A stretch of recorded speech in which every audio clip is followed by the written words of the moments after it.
Previously on Barrow. In the late 1800s, in Victorian England, we follow the story of Miss Thomasina Bateman, an antiquarian invited to excavate Barrow, located just outside the remote village of Bewley in the north of England. She was called to the village by Mr. Leonard Shoulder, who mysteriously failed to meet her at the Plough and Furrow Inn as promised. Determined to find Mr. Shoulder, Thomasina asked around the village, but no one seemed to know where he lived. However, Mrs. Duplancy, a kind elderly lady, might have a clue. Before we continue, don't forget to like and subscribe for more ASMR gaming content. You can also support me on Ko-fi. The link to my page is in the description. Mrs. Duplancy kindly suggests that Father Roach might know where Leonard Shoulder lives. It's still early, so the father is likely out for his morning exercise in the Erne Woods, just west of the church. Without delay, Thomasina heads to the woods and soon finds Father Roach. After a brief introduction, the father tells her that Leonard Shoulder lives in a remote cottage east of town on the moors. It's quite a walk, but he's willing to guide her there. As they walk, their conversation turns to the village and its surroundings. Thomasina learns that the land around Bewley, including the village itself, belongs to Lord Penswick. The Lord, though highly regarded, is somewhat of a recluse and rumoured to be quite eccentric. He rarely leaves his mansion, and is said to be restoring an older church near his home, convinced that the land has lost its connection to God.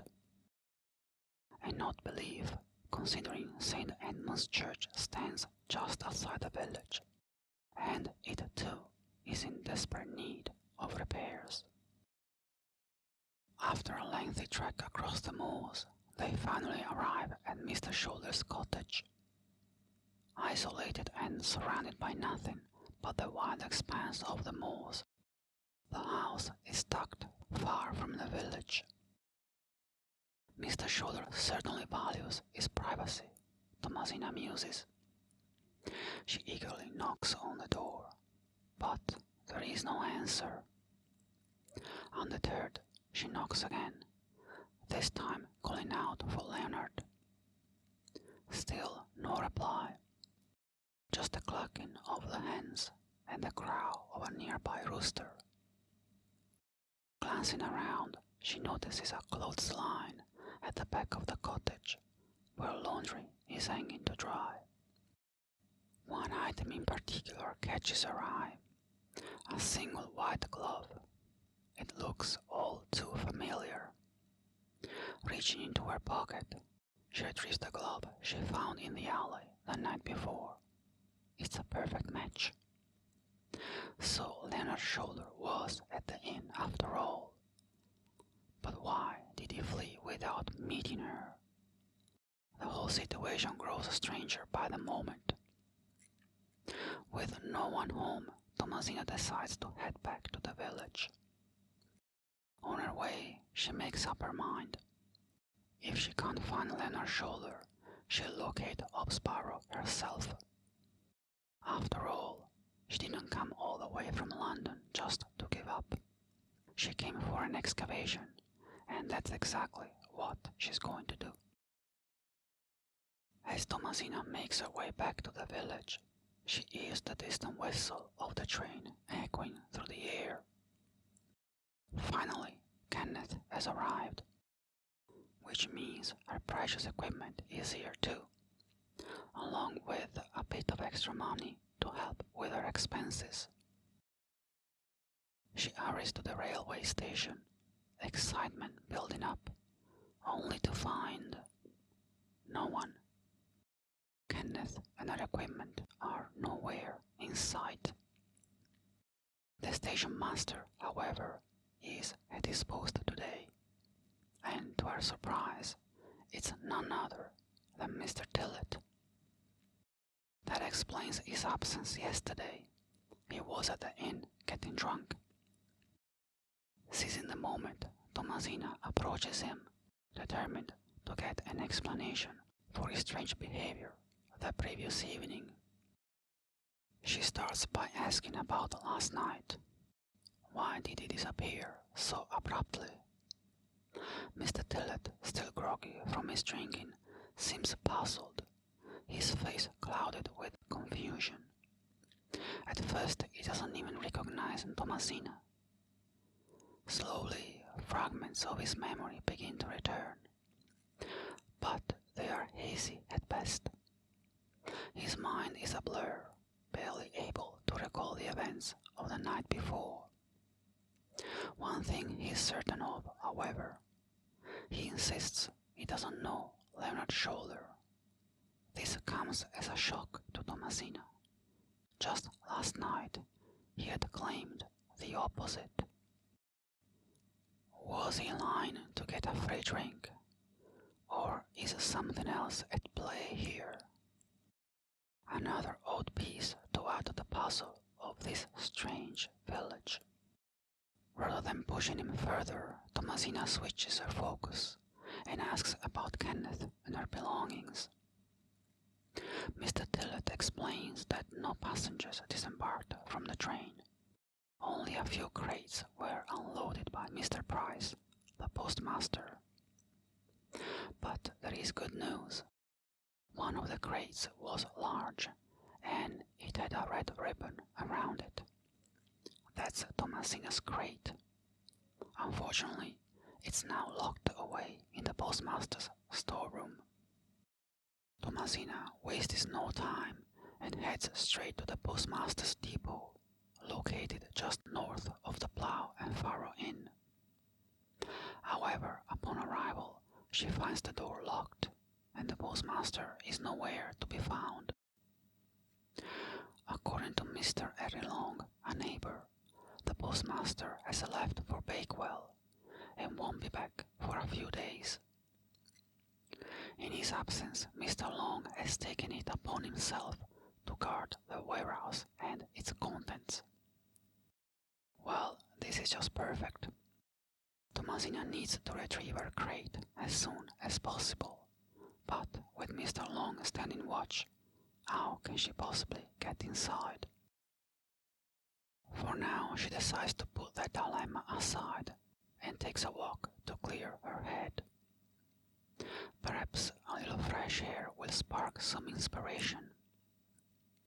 After a few minutes of wandering without any real destination, she finds herself near a small beck northwest of the church.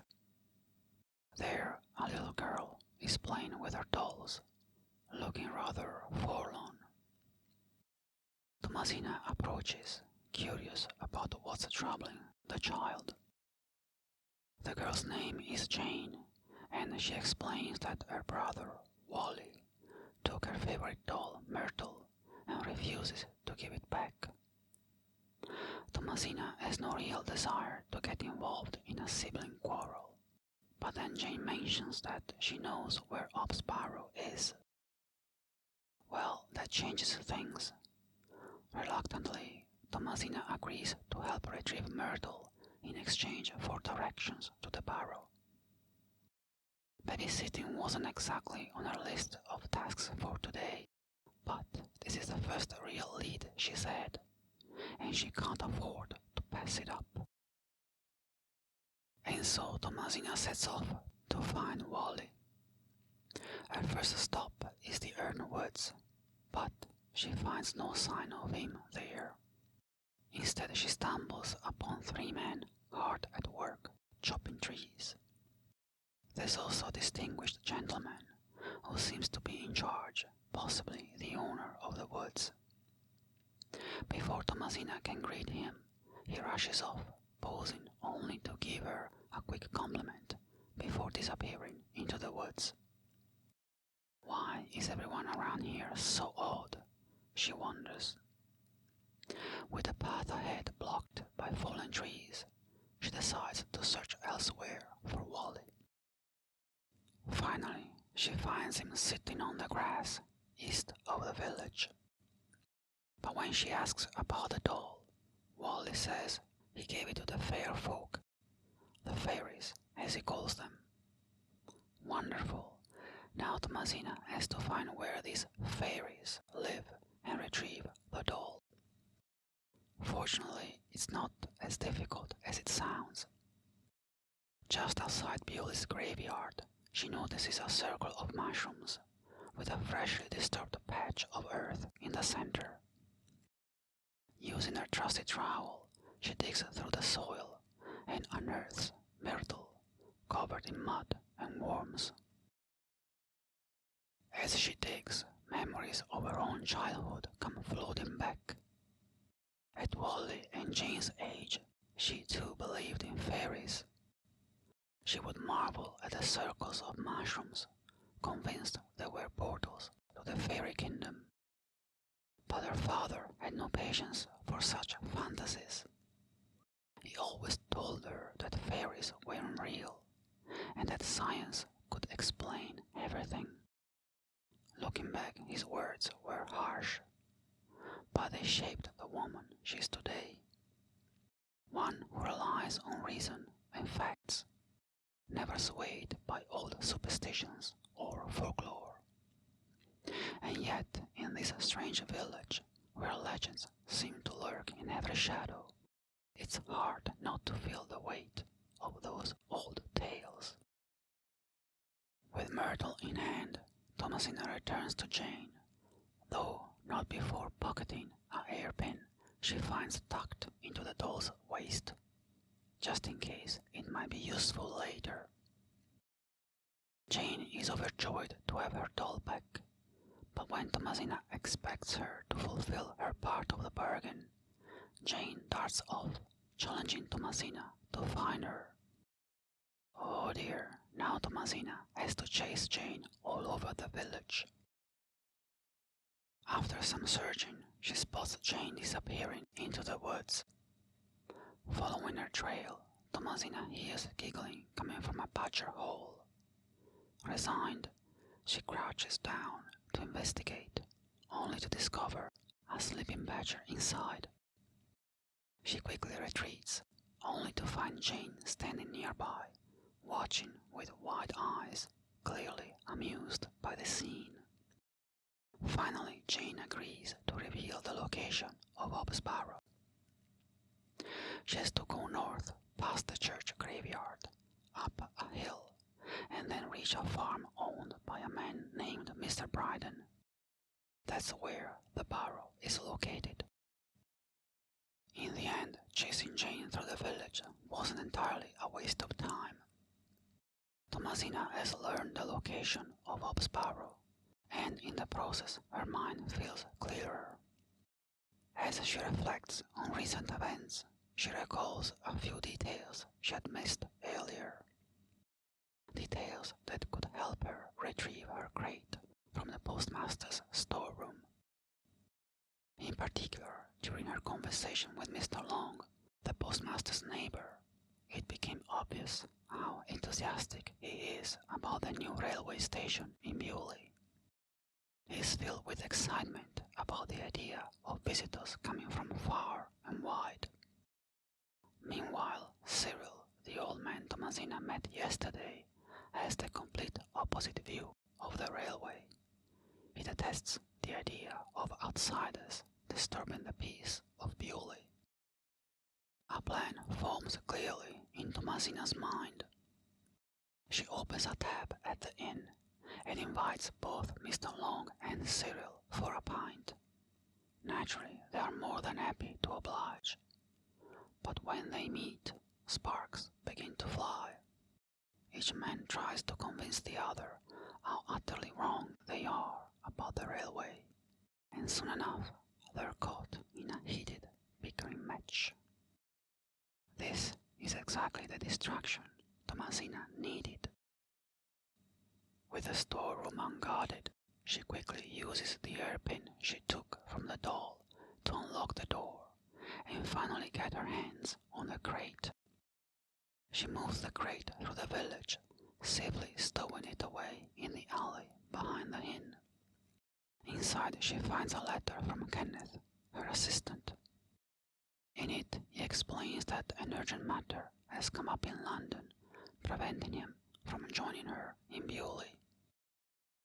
Fortunately, all of her equipment has arrived with the crate, though, much to her disappointment, the extra money she was expecting is not included. Oh well, never mind.